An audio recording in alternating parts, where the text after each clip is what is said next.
नमस्कार साथियों, वैदिक सूक्तों की वीडियो श्रृंखला में आपका स्वागत है। मैं डॉक्टर सत्य मुदिता स्नेही, असिस्टेंट प्रोफेसर, आज आपके सम्मुख एक बार पुनः उपस्थित हूँ। अब तक हम लौकिक संस्कृत साहित्य के कुछ ग्रंथों को देख चुके हैं। आज से हम वैदिक संस्कृत की शुरुआत करने जा रहे हैं। वैदिक संस्कृत में आज हम वैदिक सूक्तों का अध्ययन करेंगे। यह वैदिक सूक्त आपके बीए, एमए की कक्षाओं के लिए जितने उपयोगी हैं उतने ही आगे अगर आप इसमें नेट जेआरएफ करते हैं तो उसके लिए भी उपयोगी है। नेट जेआरएफ, आरपीएससी की प्रथम ग्रेड, द्वितीय ग्रेड या कॉलेज लेक्चरर या स्कूल व्याख्याता, कोई सी भी परीक्षाएं हो, उन सब में यह उतना ही उपयोगी है। इसलिए इसे आप बहुत ही गंभीरता से पढ़ें और जो भी पढ़ाया जाता है उसे कॉपी में नोट करें। और अगर आपके पास समय का अभाव है तो इसे आप ऑन करके छोड़ दें और काम करते रहें अपना। और जैसे संगीत सुनते हैं वैसे ही आप इनको सुने। संगीत सुनने से ज़्यादा उपयोगी सिद्ध होगा कि आप वैदिक सूक्तों को, वैदिक मंत्रों को सुने। तो देखिए, हम शुरुआत करते हैं। स्क्रीन पर आपको दिखाई दे रहा है वेद / संहिता। तो सबसे पहले हमें जानना है कि वेद क्या होता है। बहुत संक्षिप्त में बताऊंगी मैं वेद क्या होता है। वेद जो है वो है विद ज्ञानी धातु से घय प्रत्यय लगकर वेद शब्द बनता है, जिसका मतलब होता है ज्ञान। यानी वेद एक ज्ञान राशि है। वेद अनंत हैं। वेद को संहिताएं भी कहते हैं। संहिताएं क्यों कहते हैं? क्योंकि इसमें संग्रह किया गया है। किसका संग्रह किया गया है? मंत्रों का संग्रह किया गया है। तो देखिए, स्क्रीन पर आपको दिखाई दे रहा है कि वैदिक साहित्य के 4 भाग होते हैं: संहिता, ब्राह्मण ग्रंथ, आरण्यक और उपनिषद। संहिता, संहिता क्या होती है? संहिताएं होती है हमारी 4 प्रकार की संहिताएं: ऋग संहिता, यजुर संहिता, साम संहिता और अथर्व संहिता, जिन्हें हम क्रमशः 4 वेद कहते हैं: ऋग्वेद, यजुर्वेद, सामवेद और अथर्ववेद। आपको ये पता है कि वेद जो हैं वो एक ही थे, परंतु महर्षि जो वेदव्यास थे, कृष्ण द्वैपायन वेदव्यास, उन्होंने इनका विभाजन किया। विभाजन किया किस दृष्टि से विभाजन किया उन्होंने किया यागिक कर्म कांडों की, यागिक उपयोग की दृष्टि से उन्होंने इनका 4 विभाजन किया कि किस यज्ञ में किस प्रकार के वेद मंत्रों का प्रयोग किया जाता है, और उन्होंने 4 भागों में बांट दिया। तो इस प्रकार से वेद एक ही हैं, परंतु वेदव्यास नाम के जो ऋषि थे उन्होंने इनको वेदों का व्यास किया। व्यास यानी भागों में बांटा, तो वेदव्यास वह कहलाए। और इस तरह से वेद हमें 4 प्रकार के दिखाई देते हैं, जो कि 4 संहिताएं हैं। वेद के लिए एक और परिभाषा आती है, मंत्र ब्राह्मणयो वेद नाम ध्येयम। मंत्र, मंत्र मतलब 4 प्रकार के जो वेद हैं उनके मंत्र: ऋग्वेद, यजुर्वेद, सामवेद और अथर्ववेद। ब्राह्मण, ब्राह्मण ग्रंथों में आते हैं ब्राह्मण खुद स्वयं, आरण्यक और उपनिषद। यानी स्क्रीन पर जो आपको 4 चीज़ें दिखाई देती है, संहिता, संहिता एक अलग भाग हो जाएगा, 4 प्रकार के वेद इसमें आएंगे, और ब्राह्मण, आरण्यक और उपनिषद ये 4 अलग हो जाएंगे, जिनको कहेंगे ब्राह्मण।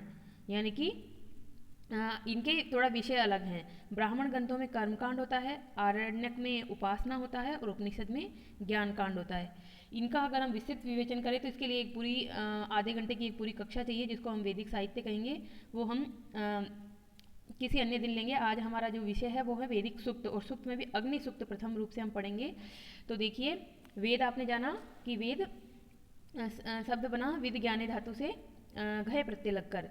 वेदो अखिलो धर्म मूलम, मनुस्मृति में कहा गया है कि अखिलो वेदो, संपूर्ण वेद, धर्म मूलम, धर्म का मूल है। और वेदों के लिए बहुत सारी तरह की परिभाषाएं दी जाती है। इष्ट प्राप्ति अनिष्ट परिहार्यो लौकिकम उपायम यह ग्रंथ वेदयति स वेद है। यानी इष्ट की प्राप्ति और अनिष्ट का परिहार जो ग्रंथ करवाता है वह वेद है। इस तरह से आपको सामान्यतः कोई पूछे कि वेद क्या होता है, तो आपको ये जानना ही है कि वेद जो है हमारे ज्ञान की राशि हैं, वेद अनंत हैं और वेद रहस्यमय ग्रंथ है। परंतु आज आप जानेंगे कि कितना सरल ग्रंथ है। रहस्यमय ग्रंथ कुछ नहीं है ये। अब देखिए, आपकी स्क्रीन पर लिखा हुआ है, समानी वह आकृति, समाना हृदयानि वह, समानम अस्तु वो मनो यथा वह सुहासति। ये ऋग्वेद का अंतिम एक तरह से मंत्र है। ऋग्वेद में 10 मंडल हैं। 10 मंडलों का विभाजन अनुवाकों में, और अनुवाकों का विभाजन आगे सूक्तों में किया गया है, और सूक्तों का विभाजन भी आगे मंत्रों में किया गया है। तो 10.191 यानी 191.4 ये अगर लिखा है किसी के आगे, तो इसका मतलब हुआ कि 10वें मंडल का 191वें सूक्त का चौथा ये मंत्र है। हमने पद्य जो ग्रंथ पढ़े हैं अब तक उनमें पद्य होते हैं, श्लोक होते हैं, पर वेदों में आप जानेंगे कि मंत्र होते हैं। वेदों के जो पद्य भाग हैं उनको मंत्र कहा जाता है। यहाँ पे हम इनको मंत्र संबोधित करेंगे। तो स्क्रीन पर आप देखिए कि मंत्र और सूक्त क्या होते हैं, क्योंकि अग्नि सूक्त हम आज पढ़ने जा रहे हैं। तो ये जो वेद हैं उनको श्रवण परंपरा से सुनने के कारण हमें इनको सीखते हैं, इसलिए इनको श्रुति भी कहा जाता है, क्योंकि सुनने से इनका ग्रहण किया जाता है। प्राचीन ज़माने में कोई ग्रंथ लिखे हुए नहीं थे। जो विद्यार्थी थे वो अपने गुरुओं से सुनते थे। गुरुओं ने अपने विद्यार्थियों को कहा, विद्यार्थियों ने और उनके अपने शिष्यों को कहा, इस तरह से परंपरा चलती थी। तो उसको वेदों को श्रुति भी कहा जाता है। मंत्रों का समुच्चय सूक्त कहलाता है। जितने भी मंत्र हैं उन सबको अगर हम एक जगह रख दें तो वो सूक्त हो जाएगा। जैसे अग्नि सूक्त हम पढ़ेंगे आज, उसमें तो 9 मंत्र हैं। 9 मंत्रों का जो एक समुच्चय है उसको कहा हमने अग्नि सूक्त। और सूक्तों का समुच्चय संहिता कहलाता है, यानी कि बहुत सारे सूक्त अगर एक जगह आ जाए तो वो संहिता बन जाती है। मंत्र, प्रार्थना, स्तवन, आशीर्वाद, यज्ञ विषयक मंत्रों के जो संग्रहात्मक सूक्त हैं उनको संहिता कहते हैं। निष्कर्ष रूप में हम देखें तो संहिता क्या होता है? मंत्रों के समूहों का नाम संहिता है। यज्ञ के अनुष्ठान को ध्यान में रखकर भिन्न भिन्न ऋत्विजों के उपयोग के लिए इन मंत्र संहिताओं का संकलन किया गया, इसलिए मंत्र संहिताएं 4 प्रकार की हुई: ऋग संहिता, यजुर संहिता, साम संहिता और अथर्व संहिता।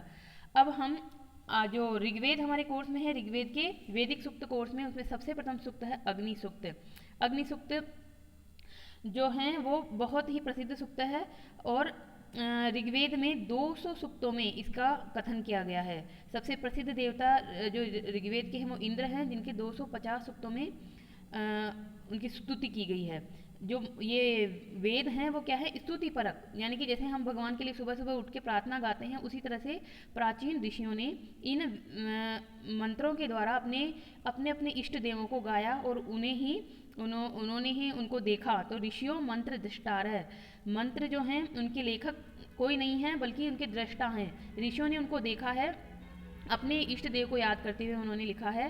तो जो अग्नि सूक्त है, देखिए स्क्रीन पर ऋग्वेद 1.1। अभी आप समझिए 1.1 क्या है। ऋग्वेद के प्रथम मंडल का प्रथम सूक्त है अग्नि सूक्त और इसमें 9 मंत्र आएंगे, तो हम इनको क्रमशः पढ़ेंगे। तो 1.1.1 अगर आपको ये कहीं लिखा हुआ मिले तो इसका मतलब है कि ऋग्वेद के प्रथम मंडल के प्रथम सूक्त का प्रथम मंत्र। अब जो ये जितने भी सूक्त हैं उनमें हमें 3 चीज़ें ध्यान रखनी पड़ेगी कि किसी भी सूक्त का कोई ना कोई ऋषि होता है, कोई देवता होता है और जिस छंद में वो लिखा गया है वह उसका मूल छंद होता है। तो अग्नि सूक्त के जो ऋषि हैं वो मधुश्छंदा है, आपको स्क्रीन पर दिखाई दे रहा है। मिसप्रिंट नहीं करेंगे, लिखते वक्त आप ध्यान रखेंगे। मधुश्छंदा ऋषि हैं जिनको वैश्वामित्र भी कहते हैं। वैश्वामित्र अर्थात विश्वामित्र की संतान, पुत्र।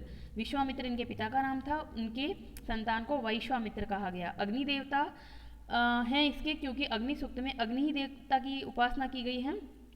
छंद इसका गायत्री है।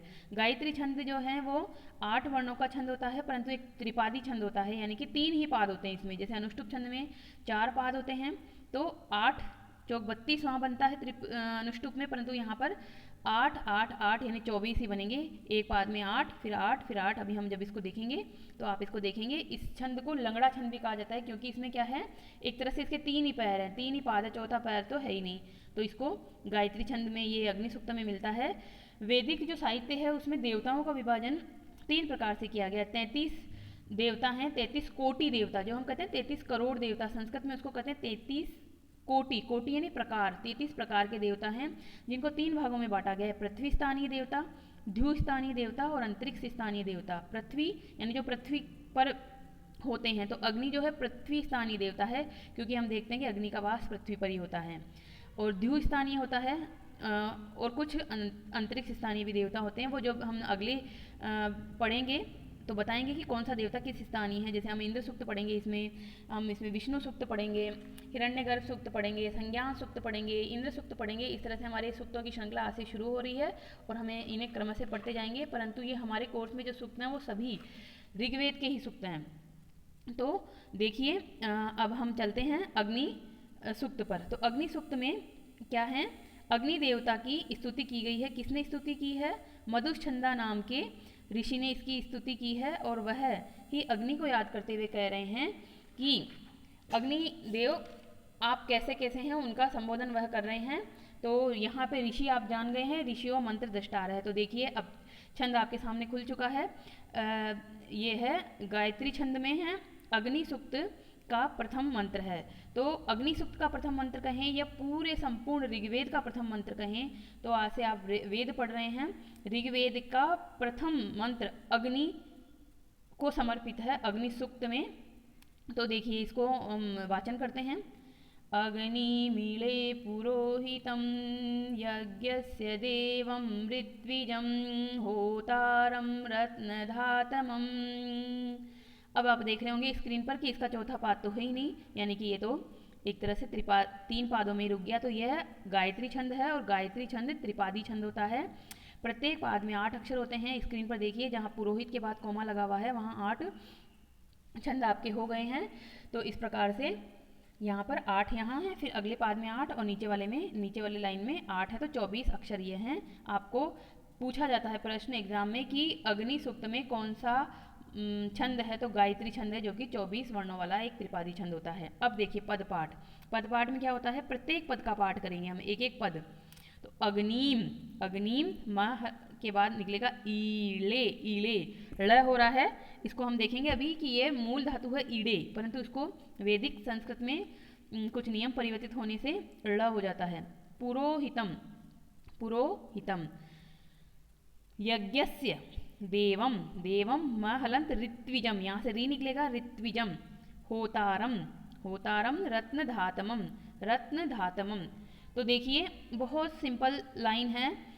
अग्निम ईड़े, अग्निदेव की स्तुति करता हूँ। कौन स्तुति कर रहे हैं, मधुछंदा नाम के ऋषि कह रहे हैं कि मैं अग्निदेव की स्तुति करता हूँ। ईड़े को आप जानेंगे यहाँ पर ईड़े ये हो जाती है धातु, किस नियम से होती है अभी हमें विशेष में बताऊंगी इसको कि किससे होती है। तो ईड़े जो ये ड़ शब्द है इसको ड़ करेंगे, ईड़े, इसका मतलब हुआ स्तुति करना, यानी मैं अग्निदेव की स्तुति करता हूँ। अब बाकी जो भी चीज़ें हैं यहाँ पर कहे हुए वो सब अग्नि के विशेषण हैं। अग्नि कैसा है, पुरोहित है, यानी कि सर्वप्रथम आधान किए जाने योग्य है। पुरह यानी सबसे पहले, हितम यानी रखना। पुरोहित यानी सबसे पहले रखा जाता है। जब हम यज्ञ करते हैं तो यज्ञ में सबसे पहले अग्नि को प्रज्वलित करते हैं, फिर ही यज्ञ शुरू होता है। यज्ञस्य यानी यज्ञ का पुरोहित है। फिर यज्ञस्य ऋत्विजम, यज्ञ का जो है ऋत्विज है। ऋत्विज क्या होता है, ऋत्विज का मतलब होता है यज्ञ संपादित करने वाला। और कैसे इसका नाम ऋत्विज हुआ, तो ऋतुओं के अनुसार यज्ञ संपादित करने वाला ऋत्विज होता है। देवम मतलब प्रकाशक। देव शब्द में होती है द्यू धातु प्रकाशक अर्थ में, यानी जो प्रकाशित होता है, चमकता है, वह देव होते हैं। होतारम, होता का मतलब होता है आह्वान करने वाला। हूय धातु होती है इसमें, हूय आह्वानी धातु, आह्वान करने वाला। रत्नधातमम, रत्न मतलब रत्न, धन, धा यानी धारण करने वाला इसका शाब्दिक मीनिंग है, पर यहाँ अर्थ बनेगा हमारा देने वाला। तमम यानी तमक प्रत्यय से बना हुआ ये शब्द है, अत्यधिक, अतिशय धनों को देने वाला। तो अब देखिए अन्वय पे देखिए, शब्दार्थ आपने देख लिए। अन्वय में है कि मैं कौन, मधुछंदा ऋषि कह रहे हैं पुरोहितम यज्ञस्य देवम ऋत्विजम होतारम रत्नधातमम अग्निम ईले या ईड़े।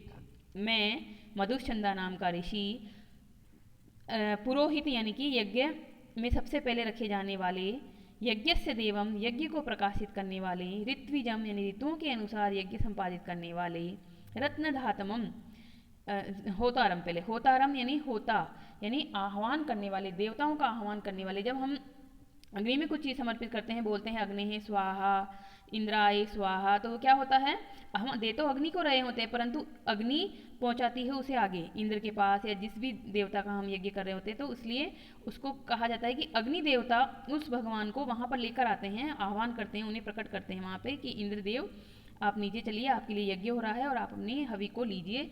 तो देवताओं का आह्वान करने वाला भी अग्नि देवता है, और देवताओं को हवि भेजने वाला, हवि मतलब प्रदान देने वाला दूत भी अग्नि होता है। रत्नधातमम, रत्न यानी धन, यहाँ रत्न का मतलब हीरे जवाहरात नहीं है, क्योंकि वैदिक साहित्य में रत्न का मतलब हीरे जवाहरात से नहीं है। रत्न मतलब धन को प्रदान करने वालों में, तमाम प्रत्यय सर्वश्रेष्ठ के अर्थ में आता है। तो ईड़े यानी स्तुति करता हूँ। तो अब यहाँ देखिए कि ये सब विशेषण किस तरह से साभिप्राय हैं, ये आपको नीचे हम इसकी व्याख्या समझेंगे तो एक एक शब्द को समझेंगे कि किस तरह से यज्ञ में जो बात कही जा रही है वो सही है। तो अब सबसे पहले हम देखते हैं भाषा अनुवाद आपने देख लिया। विशेष, विशेष में देखिए, विशेष में है अग्नि। अग्नि शब्द में क्या है, अग धातु है जिसका अर्थ होता है जाना और नी प्रत्यय है। अग्नि क्या होता है, अग्नि जाती है, कहाँ जाती है, स्वर्ग तक जाती है। अग्नि स्वर्ग तक जाती है और वहाँ जाकर जो हवि हमने दी है उसको ले जाती है और देवताओं को प्रदान करती है। तो अग्नति स्वर्गे गच्छति हवि नेतुम इति अग्नि, ये तो प्राचीन जमाने का अर्थ है। और वर्तमान जमाने में क्योंकि हमें पता है कि कोई स्वर्ग में किस तरह से अग्नि जाती है, अग्नि स्वर्ग में डायरेक्ट नहीं जा सकती है, उसकी जो सामग्री है उसका एक तरह से भोग जाता है ऊपर।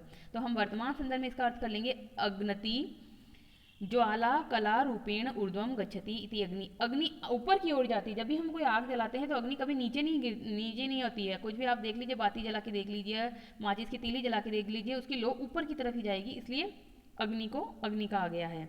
अब देखिए ईड़े, ईड़े शब्द ये आपको अच्छे से समझना है क्योंकि आगे के सूक्तों में भी बहुत जगह इस तरह का प्रयोग आएगा कि ड़ है, ड़ को ड़, इसको कहेंगे हम ईड़े। तो ये क्या है, वैदिक रूप है। अब ये ड़ कैसे हो गया, ये तो ड़ था। तो देखिए स्तुति करना अर्थ वाली ये ईड़ धातु से लट लकार उत्तम पुरुष एक वचन में ये बना। परंतु यहाँ पर एक नियम आपको ध्यान रखना है, दो स्वरों के मध्य में यदि डकार आए तो उसे हम कर देते हैं ळ ध्वनि, जो हमारे राजस्थानी में बोली जाती है, जैसे बालक, या गुजराती में बोली जाती बालक, बालक या बालक। तो ईड़े वैदिक स्वरों में दो स्वरों के मध्य में कोई ड आता है तो उसे ळ हो जाता है, और अगर इन्हीं दो स्वरों के मध्य में अगर ढ की ध्वनि आती है, ढक्कन वाला ढ, तो उसको लह कर दिया जाता है। यही यहाँ पर इस पंक्ति में कहा जा रहा है, अज मध्यस्थः डकारस्य लकारम वृचः जगु, यानी कि अचों के मध्य में, दो स्वरों के मध्य में अगर डकार आता है तो उसको कर देते हैं हम ळ ध्वनि। इसीलिए ईड़े, ईड़े में देखिए ई फिर ड और फिर ए, यानी ड से पहले भी ई है और ड के बाद में भी ए है, यानी कि दो स्वरों के बीच में आया हुआ ड है, इसलिए इन दो स्वरों के बीच में आने की वजह से इस ड को ळ हो गया है। और इसका मीनिंग है स्तुति करना। बहुत सारे विद्वानों ने बहुत सारे अर्थ दिए हैं, आपको इतना नहीं जानना है, आपको सिर्फ एक अर्थ जानना है। अब देखते हैं पुरोहित। पुरोहित शब्द को हम देखेंगे, पुरह हित, दो शब्द है इसमें, पुरह र को विसर्ग तो पुरो होगा, पूर्व प्लस आन से बना है ये शब्द, और धा प्लस त प्रत्यय से बना है हित, हित शब्द पुरोहित। तो पुरोहित वर्तमान संदर्भ में हम क्या समझते हैं पुरोहित को, कि कोई ब्राह्मण है जो कि हमारे लिए अच्छा कार्य करता है, हमारा मतलब हम उससे आशा करते हैं कि वो हमारा हित करेगा। जब भी हम यज्ञ करवाते हैं किसी पुरोहित से तो वो यजमान के हित में कोई कार्य करता है। तो ये तो बाद में हुआ इसका अर्थ, पहले इसका हित, पुरोहित शब्द का क्या मीनिंग था, पुरोहित शब्द का ये मीनिंग था प्राचीन जमाने में वैदिक साहित्य में, कि जो पुरह यानी सबसे पहले, हित यानी आहवा मतलब आधान किया जाता है, रखा जाता है, यानी कि जिसे सभी अनुष्ठानों में सबसे पहले रखा जाता है। अग्नि ही जलेगी और अग्नि जलने के बाद ही आपका मंत्र पढ़े जाएंगे और अग्नि में स्वाहा करके आहुति दी जाएगी और तब आगे बढ़ेगी। तो सबसे पहले यज्ञ करने की आप सोचेंगे पुत्रेष्टि यज्ञ करें या अश्वमेध यज्ञ करें या कोई सा भी यज्ञ करें, सबसे पहले अग्नि प्रज्वलित करनी पड़ेगी।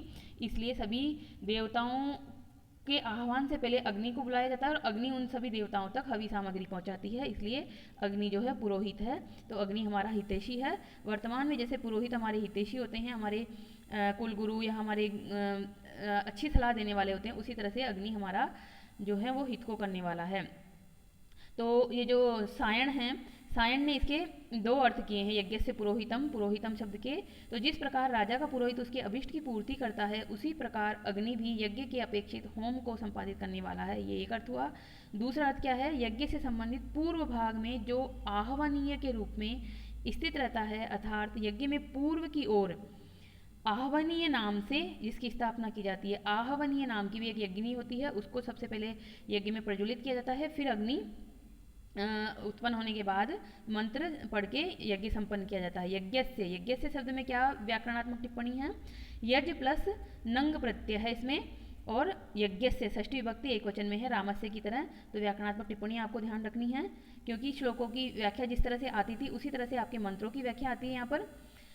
तो मंत्रों की व्याख्या में भी आपको शब्दों को बताना होता है कि किस शब्द में कौन सा प्रकृति प्रत्यय है, किस तरह से वो शब्द बना है। देवम शब्द को देख लीजिए। यज्ञ से दाता दीपयित्वा द्योतित्वा अयम अग्नि। तो ये अग्नि जो है वो यज्ञ की द्योतक है, प्रकाशक है। यज्ञ को सामग्री जो हम चढ़ाते हैं वो सब अग्नि ही आगे पहुंचाती है, इसलिए ये देव स्वरूप है अग्नि। ऋत्विज, ऋत्विज क्या होता है, ऋतु शब्द है आगे इज धातु से क्विन प्रत्यय लगा तब बना आपका ऋत्विज। तो ये क्या करता है, यज्ञ में जो अध्यक्ष भूत पुरोहित होता है उसको ऋत्विज कहते हैं। और जो 4 प्रकार के वेद होते हैं उन चारों प्रकार के 4 ऋत्विज होते हैं। होत्री, उद्गात्री, अधर्व्यू और ब्रह्मण, ये 4 प्रकार के जो ऋत्विज हैं ये 4 क्रमशः हैं। ऋग्वेद, यजुर्वेद, सामवेद और अथर्ववेद। तो ये एग्जामों में पूछा जाता है कि किस वेद का कौन सा ऋत्विज होता है। ऋत्विज मतलब यज्ञ को संपादित करवाने वाला। होतारम, होता में क्या है, होत्री शब्द है, उसका द्वितीय विभक्ति एकवचन है, परंतु होत्री शब्द कैसे बना वो देखिए। तो हूँ ये धातु से त्रिन प्रत्यय करके होत्री शब्द बनता है। इसका शाब्दिक अर्थ क्या होता है, हूँ या आह्वान। आह्वान यानी देवताओं का आह्वान करने वाला यानी देवताओं को बुलाने वाला होतारम होता है, होता शब्द होता है। होता में विभक्ति लगी है, द्वितीय विभक्ति एकवचन, तो होतारम बना। रत्न धातमम, इस शब्द को आपको समझना है और वर्तमान में इस संदर्भ में भी इसकी व्याख्या जाननी है। तो देखिए, ददाति, रत्नम दधाति थी रत्नधा, रत्न को धारण करने वाला रत्नधा। रत्नधा से तम प्रत्यय लगेगा तो बनेगा रत्नधातमम, यानी कि ये धन का पर्याय, रत्न शब्द धन का पर्यायवाची है और रमणीत्व के कारण धन को ही रत्न कहते हैं वर्तमान में। यानी कि जो अग्नि है वो शोभन धन पदाता है। शोभन धन कैसे पदाता है, क्योंकि अग्नि की वजह से ही जब अग्नि का आविष्कार हुआ, आपको पता है कि किस तरह से उन्नति आई, क्रमशः उन्नति आई। और वर्तमान के संदर्भ में हमें देखें तो रत्न स्वरूप जो धन है, अग्नि यानी विद्युत, विद्युत यानी बिजली, बिजली के अभाव में आज हम कोई भी काम नहीं कर सकते हैं। तो जिस तरह से बिजली सारे प्रकृति का सूचक है, सारी उन्नति का सूचक है। घर में भी अगर हम 1 घंटा भी बिजली चली जाती है जो कि अग्नि का ही स्वरूप है तो हम व्याकुल हो उठते हैं। तो आप अग्नि को सिर्फ ये मत लीजिए कि माचिस की तीली जलाने पे जो अग्नि जली वही, अग्नि हर वस्तु में है। हमारे अंदर भी अग्नि है क्योंकि हमारा शरीर 5 महाभूतों से बना है। इस संपूर्ण संसार में अग्नि है। और सोने में अग्नि तेज के रूप में है, हमारे पेट में जठरा अग्नि है। तो इस तरह से अग्नि बहुत ही व्यापक है और अग्नि इस प्रकार से विविध प्रकार के रत्नों को धारण करने वाली है, ये अग्नि का स्वरूप है। तो प्रथम मंत्र का क्या अर्थ हुआ कि मैं अग्निदेव की स्तुति करता हूँ। और वो अग्निदेव किस प्रकार की है, तो वो अग्निदेव हैं अग्नि मिले पुरोहितम यज्ञस्य ऋत्विजम होतारम रत्नधातमम। आप इन मंत्रों का बार बार वाचन करें ताकि आपको ये कंठस्थ होने लगे। अब देखते हैं हम अगला मंत्र, क्योंकि इसमें 9 मंत्र हैं तो हम प्रतिदिन 3 मंत्र पढ़ेंगे और हमारा ये 3 दिन में पूरा हो जाएगा अग्निसूक्त। तो देखिए, अग्नि पूर्वे भी ऋषि भी इड्यो नूतनैरुत स देवान एह वक्षति। अग्नि पूर्वे भी ऋषि भिर्इड्यो नूतनैरुत स देवानेह वक्षति।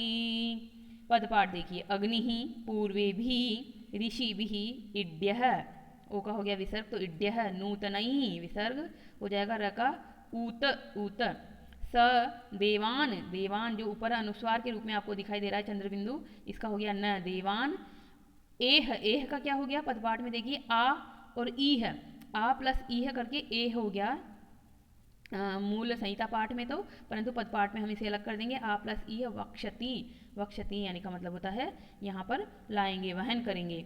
तो हम इसी तरह से इसको देखेंगे कि शब्दार्थ क्या है, पहले शब्दार्थ फिर अन्वय।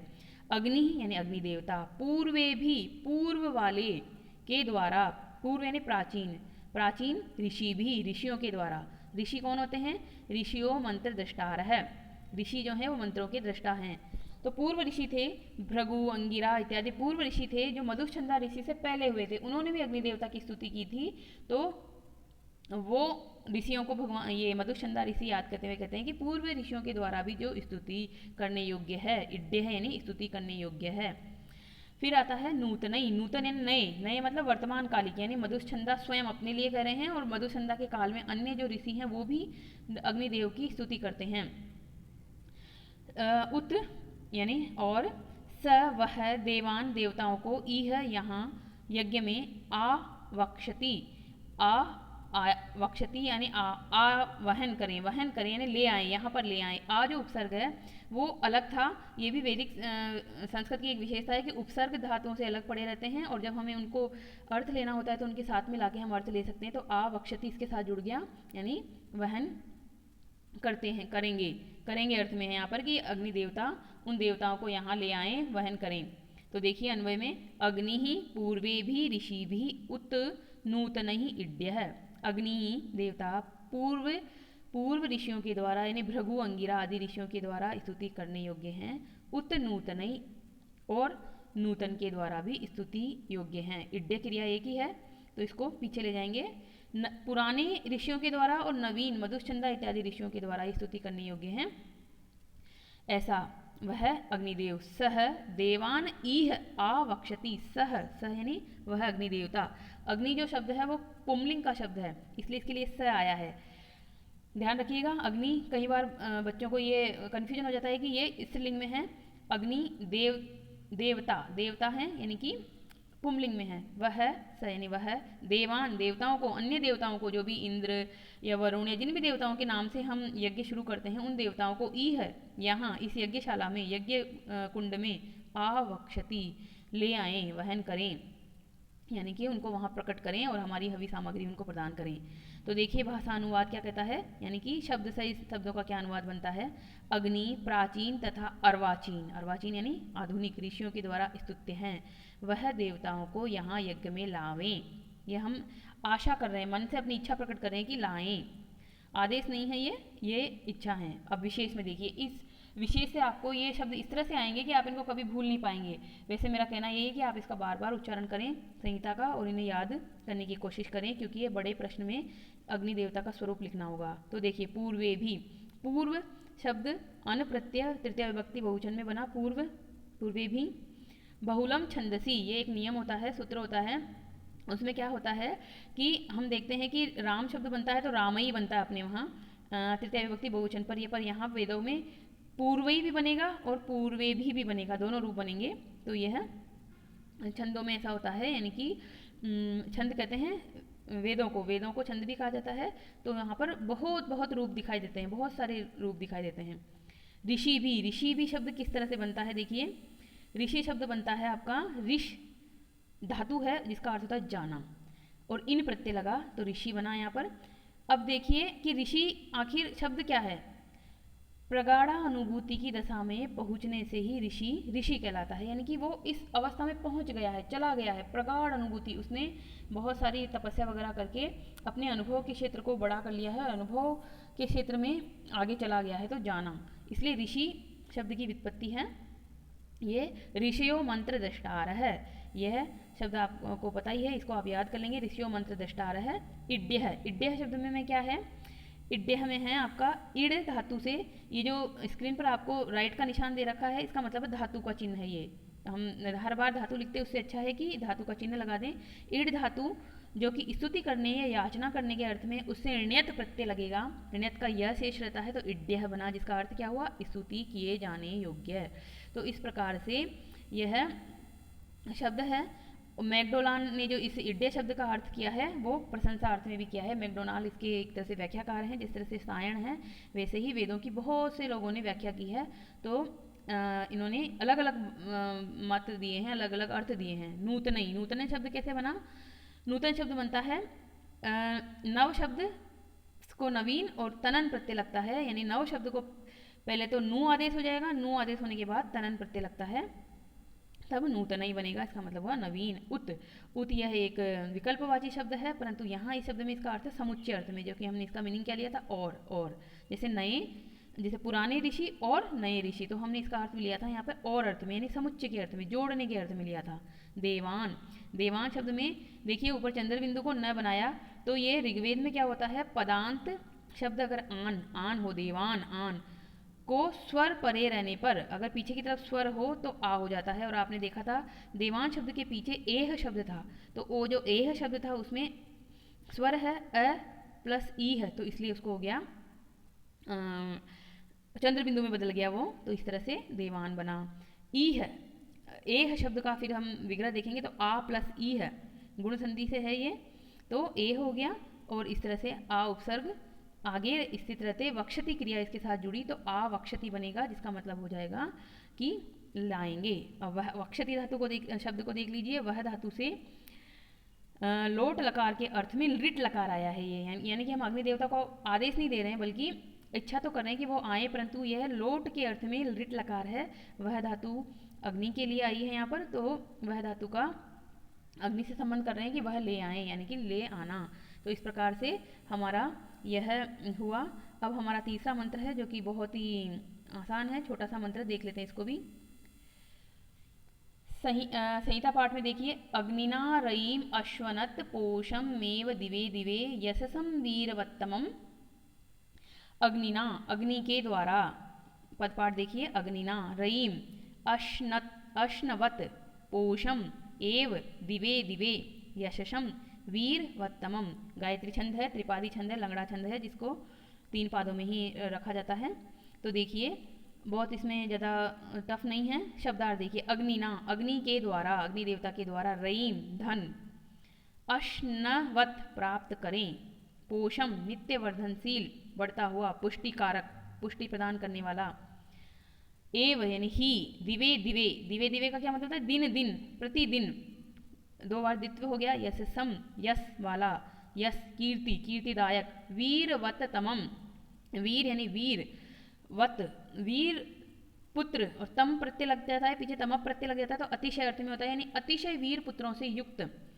यानी कि अग्नि देवता से हैं हम कुछ पाना चाहते हैं, वो क्या चीज़ें पाना चाहते हैं उसके यहाँ पे विशेषण है। तो देखिए अन्वय में देखिए, नरह, नरह यानी मनुष्य, अग्निना अग्नि देवता के द्वारा, ही एव यानी ही, पोषम यानी पुष्टिकारक नित्य वर्धनशील, यशसम कीर्ति को प्रदान करने वाला कीर्तिदायक, वीरवततमम अतिशय वीर पुत्रों से युक्त, रयीम धन को, दिवे दिवे प्रतिदिन, नित्य, अश्नवत प्राप्त करें, यानी कि अग्नि देवता हमें धन प्रदान करें। अब वो धन कैसा है, धन के 4 विशेषण यहाँ आ गए, पोषम पुष्टि देने वाला, यशसम यशकारी, वीरवत्तमम वीर पुत्रों से युक्त, और रयीम यानी धनम, 3 विशेषण हैं। और कैसा, प्रतिदिन प्राप्त करें। अब इनको आप एक एक को समझ लीजिए। पोषण यानी कि जो धन हमें प्राप्त हो वो ऐसा नहीं हो कि हम उसको व्यस्त कर दें और हमारा वैसे ही चला जाए, क्योंकि कई बार होता है धन मिल तो जाता है परंतु नष्ट हो जाता है।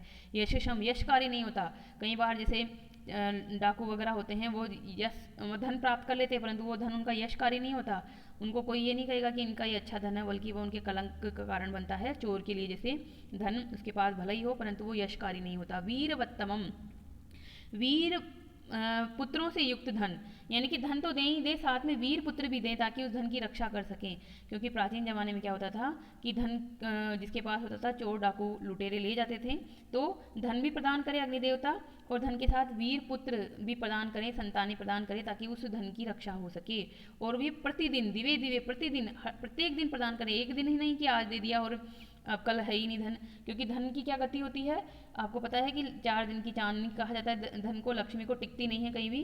तो धन दें परंतु हर दिन दें, यानी कि बना रहे, वो नित्य प्रति बढ़ता रहे। पोषम यानी पुष्टिकारक हो, बढ़ता रहे धन। तो ये अग्नि देवता से स्तुति की जा रही है। अब वर्तमान में हम क्या देखते हैं कि लक्ष्मी है धन की देवी, पर प्राचीन काल में क्या होता था कि जो देवता थे वो प्रकृति पूजा वाले देवता थे, यानी कि जो प्रत्यक्ष देवता थे उन्हीं को माना जाता था। तो यहाँ पर हम देखेंगे कि अग्नि देवता प्रत्यक्ष देवता है जो कि प्रत्यक्ष उपकारक है। इसी तरह से इंद्र देवता पानी के देवता हैं, और वरुण देवता हैं, और जितने भी हमारे यहाँ पृथ्वी देवी हैं जो हमें डायरेक्ट लाभ पहुँचाते थे, हमें मतलब मानव जाति को लाभ पहुँचाते थे, उन्हें मानव पूजता था। फिर बाद में धीरे धीरे हुआ है जो निर्गुण भक्ति और इस तरह से आगे बढ़ा है।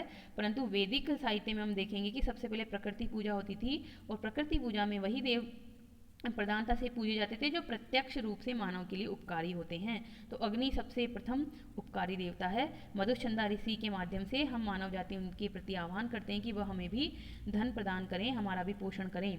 तो अब देखिए अश्नवत शब्द में देखिए इसका मतलब प्राप्त करें। अगर ये लौकिक संस्कृत होती तो वहाँ अश्नुवीत बनता, परंतु ये वैदिक संस्कृत है। तो लट लकार अन्य पुरुष में है, ये रूप है, सारण ने बताया है। पोषम पुष धातु से घय प्रत्यय से पोषम बना, और ये रई का यानी धन का विशेषण है। दिवे दिवे, दिवे शब्द का क्या अर्थ है? दिव शब्द का अर्थ होता है दिन। सप्तमी विभक्ति एक वचन में बना, दिवे दिवे यानी प्रतिदिन, और नित्य विषय एक सूत्र होता है, उससे द्वित्व हो गया, 2 बार कहा यानी प्रतिदिन।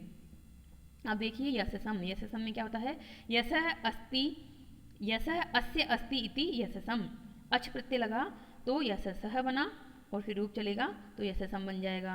वीरवत तमम, वीर प्लस मतुक प्रत्यय से वीरवत बना, फिर तम प्रत्यय लगा तो वीरवत तमम बना, जिसका मतलब हुआ अतिशयेन वीर पुरुषेय जुष्टम, अतिशय वीर पुरुषों के द्वारा भोगा जाने योग्य ऐसा धन। धन के साथ वीर पुत्रों की कामना की, क्योंकि वीर पुत्र ही आपके धन का रक्षा कर सकते हैं, और धन जो है वो पुत्रों के ही काम आता है। माता पिता क्या होते हैं, धन का संचय क्यों करते हैं, क्योंकि उन्हें लगता है कि हमारे पुत्र अच्छे प्रकार से अपना पालन पोषण कर सकें, तो इसलिए वो धन उनके लिए इकट्ठा करते हैं। तो यहाँ पर हमारे ये 3 मंत्र पूरे हुए, और आप से मेरा निवेदन है कि आप इसको सब्सक्राइब करें और अन्य लोगों तक भी इसको पहुँचाएँ, और ये आपके लिए परीक्षा के लिए बहुत उपयोगी है। प्रतिदिन इसका अभ्यास करें। अगर आपके ऊपर ये भार हो जाएगा तो सारा नहीं पढ़ा जाएगा। जिस तरह से हम प्रतिदिन एक वीडियो ला रहे हैं, उसी तरह से आप प्रतिदिन इसका अध्ययन करें, इसको वीडियो को शेयर करें, लाइक करें अगर आपको अच्छा लगता है तो। और अगर आप खुद पहली बार देख रहे हैं और अभी तक भी इसे सब्सक्राइब नहीं किया है तो सब्सक्राइब कर लीजिए, ताकि आगामी वीडियो के नोटिफिकेशन आपको स्वतः ही मिल जाएं। और कल हम आगे इसी को जारी रखते हुए अगले 3 मंत्र पढ़ेंगे। धन्यवाद।